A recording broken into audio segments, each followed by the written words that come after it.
Hi everybody, my name is Karen Fabian and I'm the founder of Bare Bones Yoga, and thanks for taking a minute to watch this video. So today I'm going to be talking to you, the yoga teacher. I'm guessing you're a yoga teacher, otherwise why would you be watching this video? I guess you could be also a yoga practitioner, although primarily this is for yoga teachers because it's all about cueing, and it's specifically about cueing to muscles that are concentrically contracting. All right, so that's kind of a mouthful, so let me break it down. So when we're providing cues, we can focus on different things. And one of the things that we can focus on is anatomy.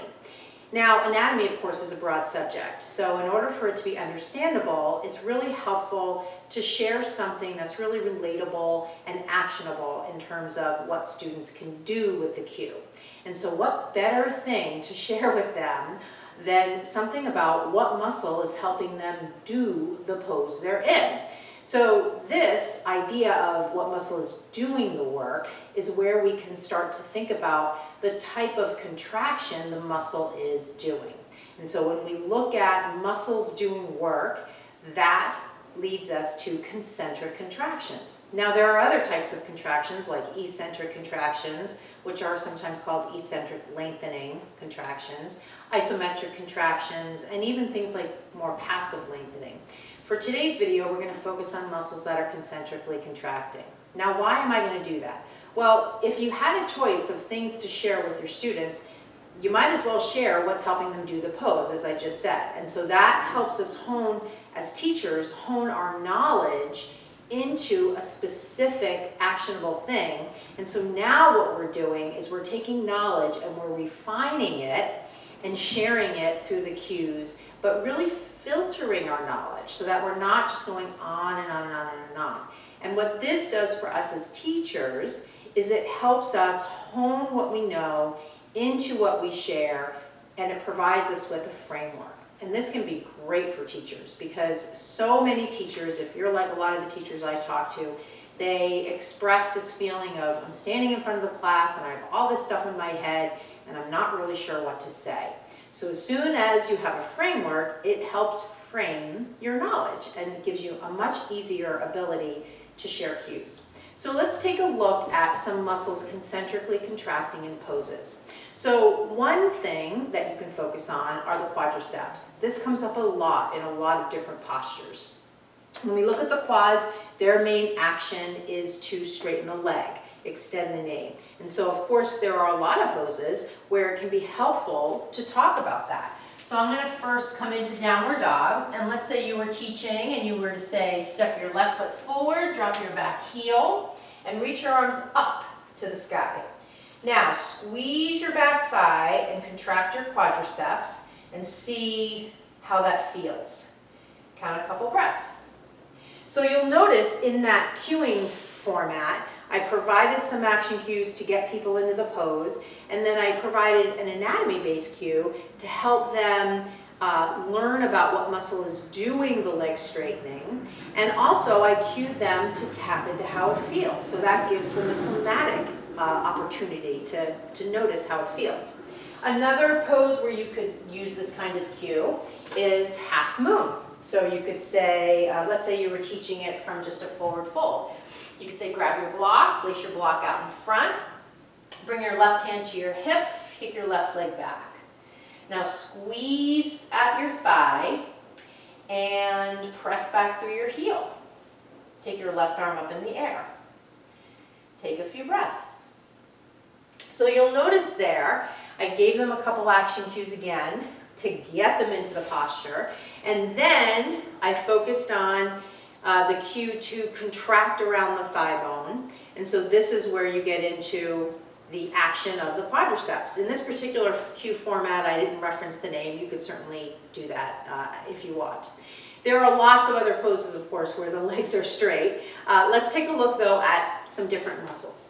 So another muscle that comes up a lot in yoga is a core muscle called the Rectus Abdomenus, and this runs from your pubic bone up to your sternum, and it's the primary muscle of spinal flexion. And it's a different core muscle than the obliques, which are more involved in twisting and side bending, and the transversus abdominis, which is more responsible for cinching in the sides of the body. The rectus abdominis we refer to sometimes in teaching when we use the Sanskrit phrase Uddiyana Bandha, draw the belly button to the spine. If I do that a lot, I actually will flex my spine. So the anatomical cue to the Sanskrit phrase is to contract the rectus abdominis. So this would definitely come up if you were teaching somebody boat pose. So let's say you had them down on the ground and you asked them to come up into boat. You could say just from the seated position, draw your belly button in, lift your legs, reach your arms out in front, and now see if you can zip up through your midline and hold, count to 3, 2, 1. So that cue to zip up through the midline is literally speaking to that muscle. Another place where you could do this is in standing balances, something like tree. I'll just kind of walk you through the cueing. Take your right foot to your left thigh, bring your hands to your heart. Now zip up through your midline, draw your belly button in to engage your rectus abdominis. Now take your arms up in the air. Keep rooting into your standing leg, engaging through that center line of your body. Take a deep breath in and then release. So I mentioned the name of the muscle, I described it, zip up through the midline, belly button to sternum. You know, again, as you have anatomy knowledge, it gives you the freedom to be able to say it however you want, which is a very different experience than what a lot of teachers learn or how they learn, which is here's a bunch of cues that go with these poses. And they really are missing the why behind the cues. And that's a huge thing that I like to teach to teachers, the why behind the cue, because it's so much more empowering to be able to share things in your own words because you're coming at the cues from a foundation of knowledge. And then you're using these frameworks to shape what you say so you're not overwhelming your students. So very different experience. So let's do one more. You have a muscle called the serratus anterior, which runs from your scapula to, from your rib cage to your scapula. So if I take my hand and put it here and I press out, I'm engaging my serratus anterior. This comes up a lot in something like plank. I can even engage it a little more by slightly rounding through the back. It would also come up in something like dolphin as I press into the ground and hug the elbows in towards one another.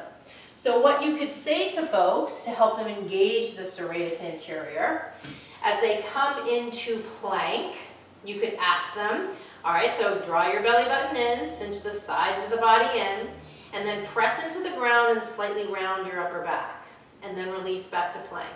Press into the ground, slightly round your upper back. See if you start to feel, do that a couple more times. Your serratus anterior is drawing your shoulder blades apart. Do it one more time. Press and round, and then put your knees down. So you could even take them from that into dolphin, and then take them into high-low push-up, because the serratus anterior is primarily responsible in high-low push-up from keeping the scapula from squeezing together. The serratus is an antagonist of sorts to the rhomboids, which draw your shoulder blades together. And oftentimes the serratus is weak in people. So when they come into low push-up, they get that familiar caving in. With a stronger serratus, they'll be able to keep the shoulder blades apart. And so the more you can share with them in plank and dolphin, before you bring them into low push-up about the serratus anterior and the action that it does, abduction of the scapula, the better chance they'll have when they come into the sequencing, the flow of the class, to keep the rhomboids from squeezing their shoulder blades together. So I hope this has been helpful for you. Think about this idea of really coming at your cues from a basis of knowledge and how freeing that would feel for you, especially if you're a teacher who is really just teaching from the which is very common, from the perspective of, I know these cues. Not only does that tend to get boring over time for both you and your students, it really doesn't give you a lot of places to go in terms of the sharing of your knowledge, because you're not really cueing from what you know, you're more cueing from memory, from kind of that rote memorization. Understanding anatomy at its core gives you the freedom to share from that core knowledge base, and that gives you so much more joy in your teaching. You're able to share much more freely. Now, as you watch this, if you're curious about how you could build your anatomy knowledge in this way, I want you to go to my website, barebonesyoga.com, and I'll include the link right here with this video. Right on the homepage, I've got a couple things for you. I've got some free downloads which describe various aspects of anatomy, as well as my signature program is called the Blueprint Learning Program, and you can get on the wait list right there on the homepage. So thank you so much for watching. I'll see you in the next video. Don't forget to subscribe to my channel so you don't miss it when it comes out. Thanks again. See you soon. Namaste.